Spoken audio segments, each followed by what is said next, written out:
Hey, аудармасы ей, сәлем.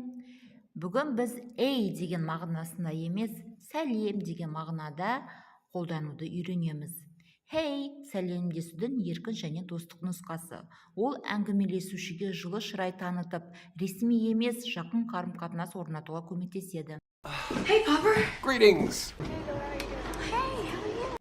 Long time no see. Көптен бері көріспедік, немесе көріспегелі көп болды. Бұл фраза біреуді ұзақ уақыттан кейін көргенде айтылады.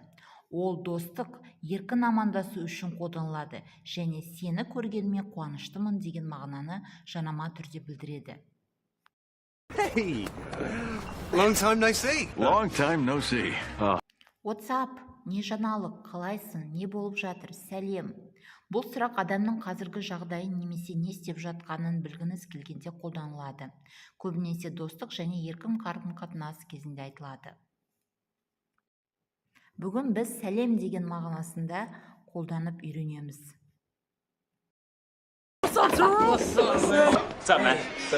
Howdy, сәлем. Бұл how do you do сұрағының қысқартылған қарапайым түрі. Howdy. How is it going? Қалайсың? Жағдайың қалай? Не болып жатыр? Сәлем. Бұл сұрақ адамның көңіл күйін, іс-әрекет немесе жағдайын білгіңіз келгенде қолданылады. Көбінесе достық және бейресми қарым-қатынаста айтылады. Hey, how's it going? How is it going, Mr. Hiya, сәлем. Бұл hi немесе hello сөзінің достық әрі еркін түрі. Hiya.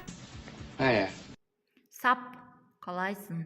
Сап мән, не жаңалық досым? Бұл WhatsApp деген сұрақтың қысқартылған нұсқасы. Sup? Sup? Sup? Sup?